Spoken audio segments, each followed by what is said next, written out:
So California is not going to be outdone by Colorado or Hawaii when it comes to gun control. So now they're upping the ante, basically telling gun owners, we don't want you here any longer. This is discrimination on a whole new level, because they're looking to ban not only the most popular pistol in America, but what essentially could lead to a ban on an entire group of pistols, the most popular ones that people use for self-defense. Competition, home defense, you get it. These are the most popular pistols in America. Now, in the process, they're actually siding with criminals over law-abiding gun owners. I'm going to tell you exactly what's going on, who they're targeting, and how this can have a serious, very serious implications on gun owners in California, as if you guys didn't have enough to worry about already. Here's one more thing that's coming down the pipeline. I think you guys will find this interesting because the same company has already tried to adhere to California's policy, and yet California just continues to turn them down. I think this is very telling as well, and of course I want to hear your opinion. Whether you agree or disagree, let me know what you think down below. Let's go and jump right in. So there's a bill, AB 1127. It's already passed committees, and this thing is and could be well on its way to Gavin Newsom's desk, which I'm sure he would gleefully sign this thing because he just absolutely loves control, and gun control is one of those things that he just adores. I was saying I'm quite literally have nothing to add. And essentially what AB 1127 says is that Glocks are no longer to be sold in their state. The accusation is that Glock knowingly sells their pistols that are easily convertible to full auto. They're saying that Glock refuses to take any accountability. They refuse to make any adjustments. They don't want those guns in their state any longer. Now, if you don't know, there's other requirements to be on this handgun roster in California, which includes magazine disconnects and loaded chamber indicators. And of course, they have magazine limits and all that kind of stuff. But Glock has actually already made the internal changes with their Gen 4 and 5 Glocks. So on the Gen 3s, the internal safeties, the internal geometry, and the side cover actually make them easier to convert. Now in the Gen 4 and 5s, they changed the internal geometry. They made the side cover harder to take any kind of aftermarket 3D printed or otherwise parts that would actually work with the additional safeties that they have on the inside now as well, including how the sear and connector or disconnector work in the gun. So they've actually made it much harder for these guns to accept any kind of full auto device. But Glock isn't the only one that could be on the chopping block here, because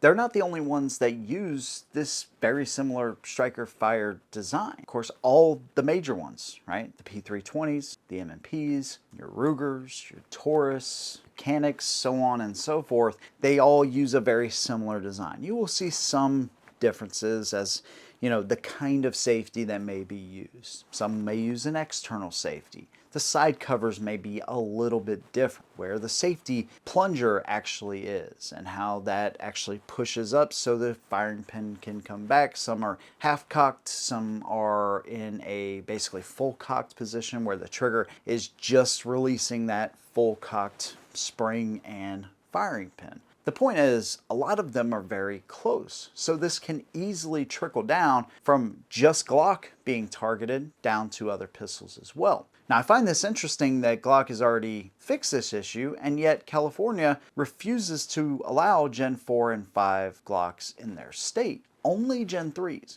They only allow the pistols that are most easily convertible to still be sold in their state. To me, it's more symbolic than anything. Yeah, we allow Glocks in our states, yet we allow the ones that are more easily convertible than the newer designs. To me, this just screams, hey, we really don't care about public safety. We just want to say that, we're totally pro-gun and we believe in the Second Amendment, and yet we don't allow the Gen 4s and 5 Glocks to come in, which have been super popular too. Maybe that's part of it as well. Now, they cite a tragic event that happened back in 2022 in Sacramento, where 6 people lost their lives, unfortunately, and 12 people were injured. But do you notice something I just said there? Back in 2022. That doesn't discount what happened, but that also tells me that these guns are used in very little crimes, and statistics back this up. Now, if you look at the ATF, they're like, hey, we've had like a 570% increase in these modified Glocks. So from, I think, 2011 to 2016, I might be off a little bit on my timing there, but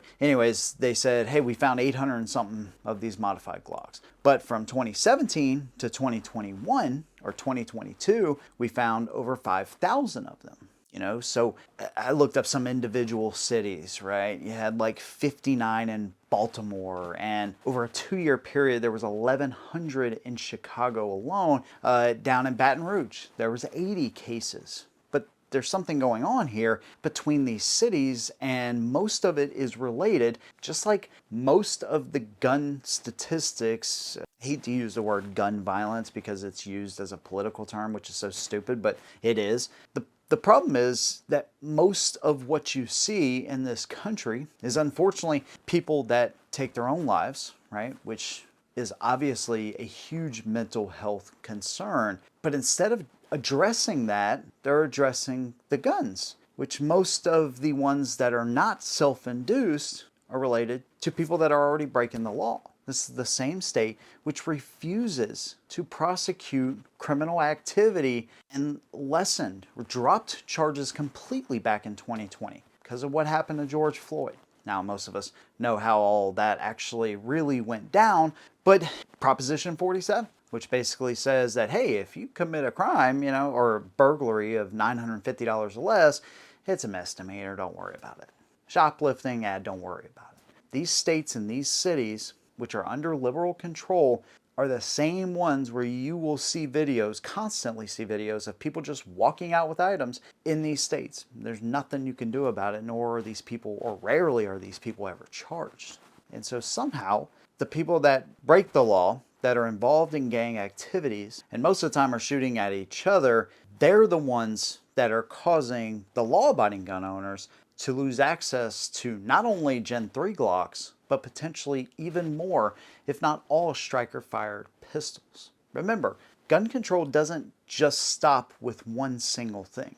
It always goes from magazine to maybe waiting periods, permit to purchase, specific gun bans, normally rifles and ARs, to having ridiculous bullet buttons and all kinds of things put on your rifle. So basically law-abiding gun owners can't utilize them the way they should be, but criminals don't care about that stuff, right? They don't care about your California compliant models, not at all. And then it goes from there to further and further restrictions until you're left with nothing, like we've seen in Colorado and Hawaii, which have really gone to the far extreme. But they're not done there, and neither is California, obviously. Now, do you know where the majority of these switches actually come from? It's actually China. And I'm sure some of these gang members are a little upset at Trump over his tariffs and stuff coming from China, but they'll have to figure out another way to actually get these. Now, of course, 3D printing is a thing as well. The point is, these are crimes being committed by people who could care less what your next law is in California, which already has a crime problem and a gang problem, and amongst other things. They could really, AB 1127, most of them don't even know what that is, nor do they really care. You're simply affecting the people that live in your state that want to exercise their rights. And they're basically telling you guys, you're not welcome here anymore. We don't want to have a Second Amendment. They use one or two specific examples where these guns are used, and they literally can run with it because of the people that are there. This is typical California activities, man. And I've said it before and I'll say it again. I feel bad for gun owners out there. Your backs are truly against the wall. And so I can understand why a lot of you just decide to leave. Amongst other things, the cost of living, cost of homes and everything else. You want to be able to provide for your family. And so on top of all of it, right, with increasing crime and things like that, your rights are being stripped every single year, it seems like. And so people that decide to stay there, gun owners that are still in it, man, I'm definitely with you. And hopefully this next election, you guys can flip this thing around. There was a lot done in 2020 to flip your state more red than it's been in a long time. And I don't even know why, right?